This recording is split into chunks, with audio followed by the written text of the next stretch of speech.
So earlier this week, we sat down and talked about a huge win that the Crimson Tide got in their 2024 recruiting class, as four-star defensive lineman Jeremiah Beeman committed to Alabama, something that needed to excite Crimson Tide fans everywhere. But that wasn't the only win that Alabama was expected to get.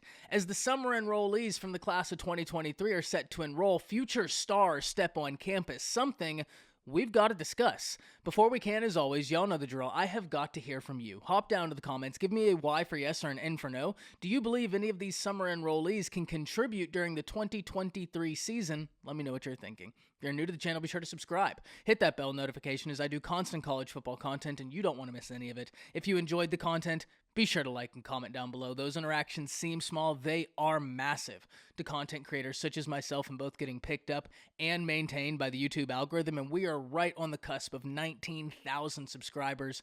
I'd love to have you a part of this unbelievable community. But having said all that, let's jump right into this. And first and foremost, we need to take a look at, like I said, the future stars that are set to enroll for the Crimson Tide, because these are big names. And we'll start with a top 5 prospect in the class of 2023, a class we talked about the whole time as being so loaded with talent, and that's Keon Keeley, the number one edge in the nation, the number one prospect in his state, and someone who stands 6'5", 242 pounds. On top of that, Keeley is not the only 5-star edge Alabama is set to receive, as Yanze Pierre also set to enroll. Number 30 in the nation, number 4 edge, number 2 in the state of Alabama. 24/7 Sports lists him at 6'3", 223, and then a fan favorite, a running back through much of his recruiting experience, was the number 1 running back in the nation and a 5-star prospect, and somebody who personally I still consider to be a 5-star prospect, Richard Young, the running back who stands 5'11", 200 pounds, and per the 24/7 Sports composite comes in as a top 75 prospect in the nation, a top 5 running back, and a top 15 player in the state of Florida, a state loaded with high school football talent. And then there's Connor Tulty, and Alabama fans everywhere are always excited when a talented kicker commits because of the kicking woes they've experienced. So being able to answer and address that is music to the ears of Crimson Tide fans everywhere. Let's really start jumping into this, because in the intro I posed the question, could these guys see the field? And though Alabama has got a lot of talent on its roster, there are position battles we've broke down, but there is talent. Far be it from me to say that top 100 prospects can't find their way on the football field. Guys that through one point or another during their recruiting process, all of them, albeit outside of Connor Tulty, but that's just because of the way they rank kickers, all of them, and Richard Young, Pierre, and Keon Keeley, held a 5-star status. So I'm not going to sit here and say they can't contribute, but I think the first thing I would look at when asking the question, can they contribute, what's the room in front of them look like? And to answer that question, we're going to start on the defensive side of the football, as we do so many times. Sorry to interrupt Ty from the future here, and I wanted to take a moment to talk to all of you about staying safe while browsing and internet security, and it seems like a perfect opportunity to give a shout out to the sponsor of today's video, Aura. Did you know that in 2022, the United States had its second worst year ever in terms of data compromises? And not only was it the second worst year in terms of data compromises, but there was a substantial amount of capital loss, coming in at $10.2 billion in 2022 alone, which is exactly why I'm so excited to talk with you all about today's sponsor, Aura. Anybody can find anything online, including your name, address, phone number, or even your relatives' information. And all of this is possible because data brokers selling your information to scammers, telemarketers, robocallers, or anybody that wants to learn more about you. But this is exactly where Aura comes in. Aura will help you identify these data brokers and submit opt-out requests on your behalf, and they will even opt you out of junk mail and telemarketing lists. If you use the link shown on screen and found in the description, Aura will hook it up with 2 free weeks so that you can see just how many people are after your data. Plus, Aura monitors your emails and passwords to see if they were involved in a data break and exposed on the dark web, and will give you recommendations on what to do. Aura has a VPN, a password manager, real-time credit and identity theft monitoring, internet parental controls, and protects your devices from malware.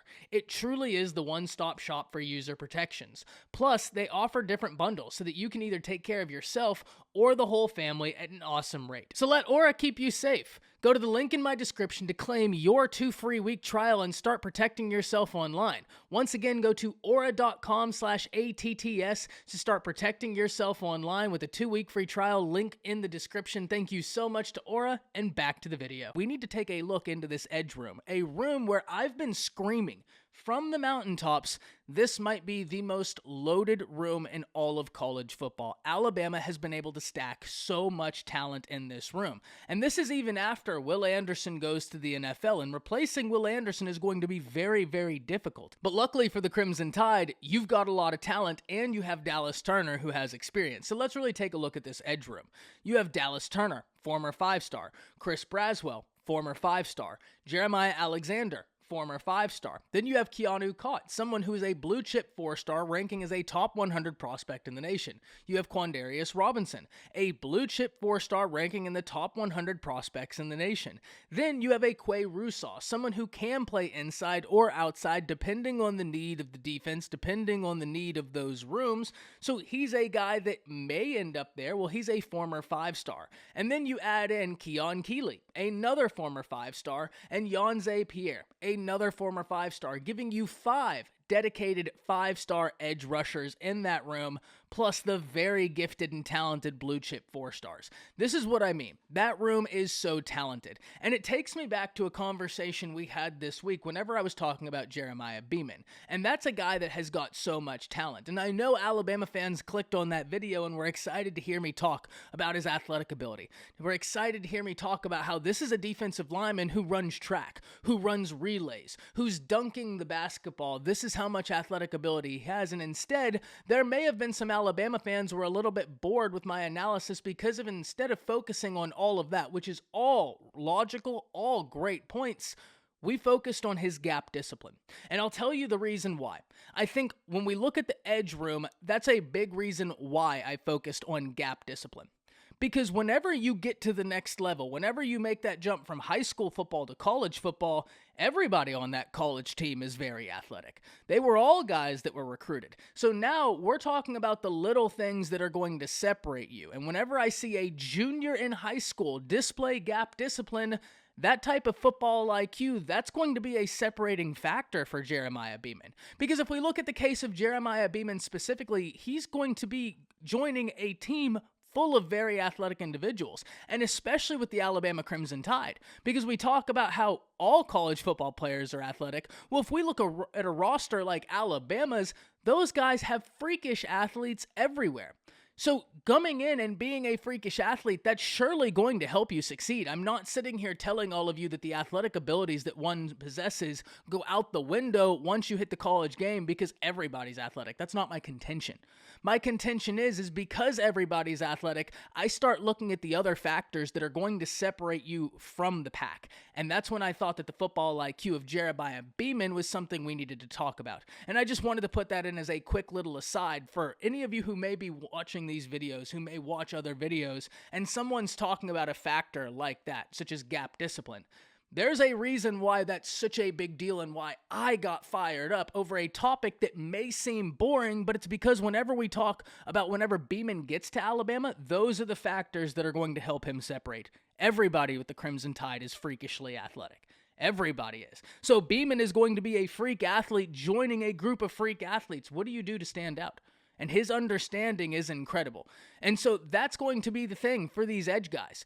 All of these edge guys are very talented. Can Yanze Pierre, can Keon Keeley grasp the system, grasp what's asked of them to be able to contribute? Luckily, the Crimson Tide is not in a situation where they need either of those guys to come in, dot, and take over because they have Chris Braswell. And I think Chris Braswell is going to be in a very good position to succeed this year because they have Dallas Turner, who's got a lot of positive college football experience. So the edge room is a group where they are very excited with these additions, but luckily there was already a lot of talent in the room, which gets us over to the next side of the conversation. We need to switch to the offensive side of the ball and talk about the running back room, a room where, once again, I think is a little bit undervalued. I think people tend to overlook Alabama's running back room, and there are some very talented running backs in it, including Jace McClellan, Roydell Williams, Jamarian Miller, Justice Haynes, and now Richard Young adds into the list. So we have to ask the same exact question.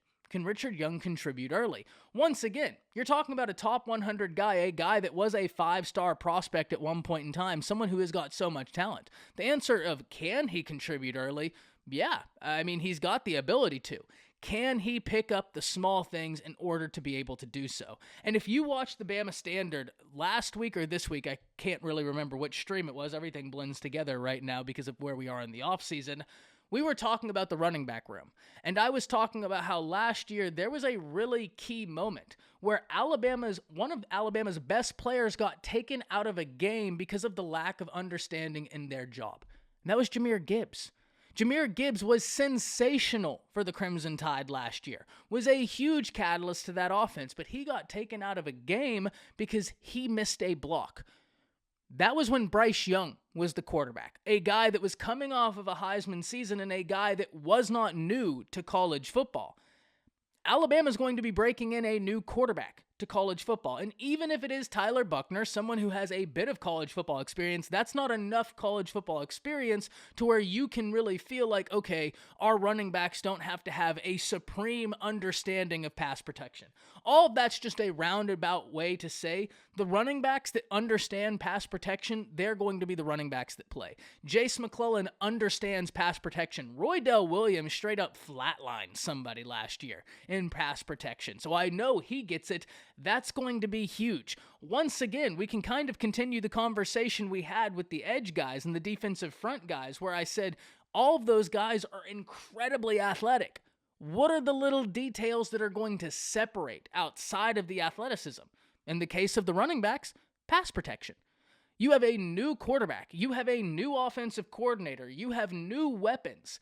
Protecting that quarterback is going to be paramount. And I think that the running backs that understand pass protection and the running backs that present a threat out the backfield, they're going to be the guys that play. So can Richard Young contribute this year? Sure. I don't see any reason not to, but we also have to understand this is a very, very, very talented running back room, and there are so many carries that go around.